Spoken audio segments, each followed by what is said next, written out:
Welcome to Cryptic. In today's story, a guy's girlfriend tells him something that's really messing with his head. She says he's not her type. But trust me, there's way more to it than you think. We're super close to hitting 300 subs. If you enjoy these stories, don't forget to hit that subscribe button.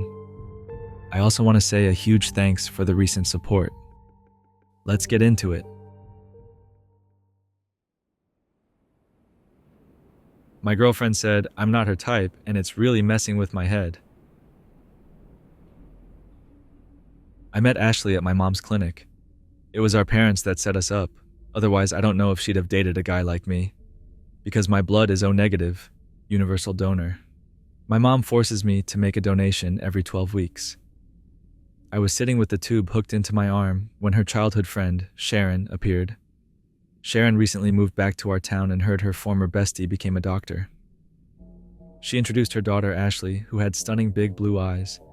Her skin looked even paler than mine. As a gamer, I'm basically allergic to fresh air, and she was dressed all in black. When she said hi, I squirmed on the bed, already sweating buckets. Luckily, Mom covered for me. Don't mind Ryan, he's going to be lightheaded for a while. As she removed the tube from my arm, Ashley threw a hand up over her mouth and spun away, repulsed. Her shoulder clipped a plastic container filled with cotton buds, which spilled their contents across the floor. "You can just leave those," Mom said, as Ashley scooped them up. "It's okay, I'm totally OCD." While I sipped orange juice, our moms yacked away. I couldn't keep my eyes to myself, and every time I glanced at Ashley, she looked even more bored than I did, but I was too nervous to get a conversation going. Fortunately, my mom insisted they come over for food sometime. Ahead of the dinner party, I did push-ups in my room. Then I sat beside Ashley, who picked around her stir-fry. "Don't mind her," Sharon said, slightly embarrassed. Ashley's not crazy about broccoli, or carrots, or honey, or garlic, or... well, she's just a fusspot in general. Underneath the table, my foot tapped so fast, and by dessert, I'd barely strung 5 words together. Meanwhile, Mom and Sharon drained 2 bottles of wine. Since Sharon could barely stand upright, Mom said, "Why don't you stay in our guest room? Ryan can walk Ashley home. It'll get him out of that crypt for once." A lot of crime happened in our town, including stabbings and kidnappings. It wouldn't be safe to go by herself. Sharon practically shoved us out the door. "Don't look so scared, Ryan. Ashley doesn't bite."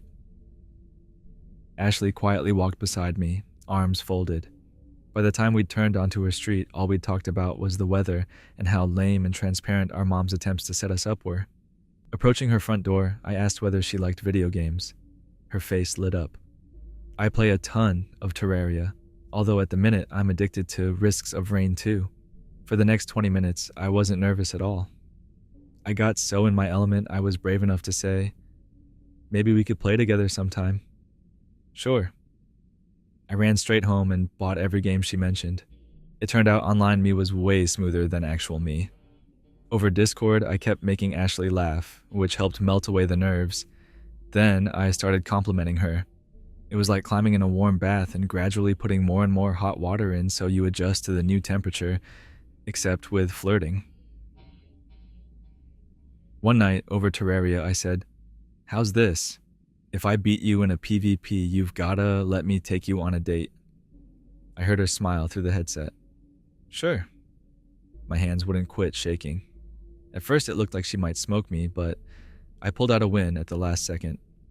I took Ashley for walks around our city so she could get familiar with the area. Because of all the reports of robberies and break-ins, we never stayed out too late, but I also didn't want to run into my school bullies, most of whom knew about a hot emo chick with an absolute dumper who moved to town and were going feral trying to find her. I avoided taking her out during the day.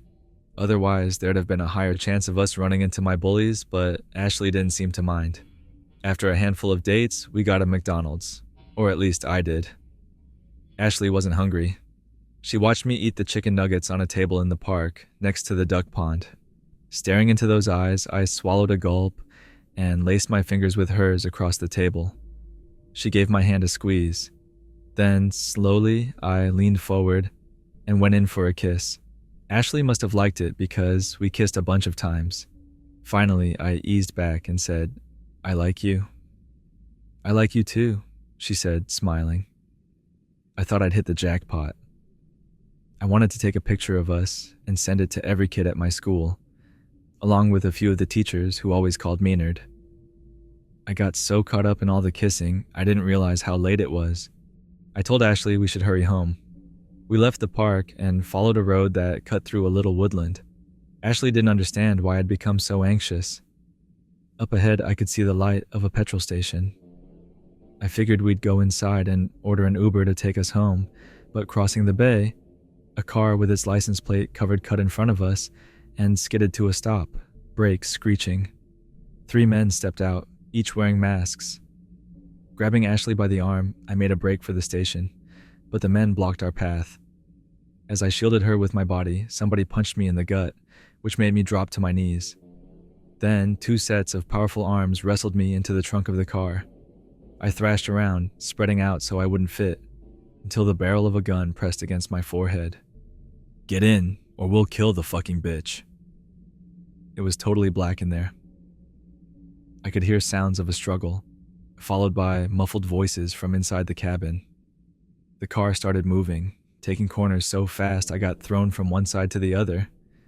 The air was warm, and getting warmer by the second, and I remember thinking I'd run out of oxygen before our attackers got the chance to kill me.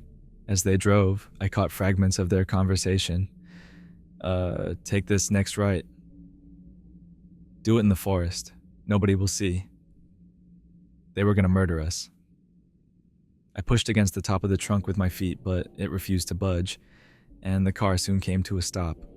A door swung open, then male voices traveled around.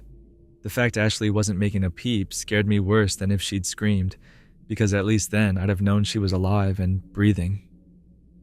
Suddenly the men yelled over the top of each other. Then a gunshot went off.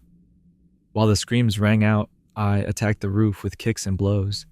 At one point, my hand got sliced open by a piece of metal, but I didn't stop thrashing around until the world went quiet. "Ashley?" Footsteps slowly approached the car. I held my breath. The trunk rotated up, and then the cold air of the night rushed into the compartment. All I could make out was Ashley, silhouetted against the moonlight. I jumped up, grabbed her close.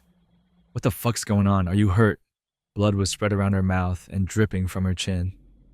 Shaking her head, she pointed at the side of the car. We were in a barren lot beside an abandoned, multi-story car park. Between us and a wall of trees, 4 figures lay amongst the weeds. I went in for a closer look. The figures were skinny and shrunken and withered like Egyptian mummies. I could make out cartilage and exposed bone. "Don't freak out," Ashley said, approaching me from behind. I fell over and scrambled away in reverse. "I know this is crazy, but you don't have to be afraid, okay? I'm not going to hurt you. I don't normally go so overboard, but they were going to slit our throats. Plus, I was overdue for a feed." As she reached down to help me, I threw up my cut hand between us, still dripping with blood, and whimpered, "Don't kill me." Ashley doubled over and started dry heaving. Between retches, she said, "Ryan, trust me, that isn't going to happen. Oh, negative tastes gross. Like, worse than diarrhea. No offense. But that's why you don't need to be afraid of me." Using the back of her sleeve, she wiped away most of the blood from around her mouth, and then smiled at me, fangs bared, "Because you're totally not my type." And that's the end of today's story. If that twist caught you off guard, you're not alone. Let me know what you think in the comments. Would you stay in a relationship after a revelation like that? Thanks for tuning in to Cryptic, and if you're new here, don't forget to hit that subscribe button. We're so close to reaching 300 subs, and your support means everything. Stay tuned for more wild stories coming soon. Until next time, stay safe and stay curious.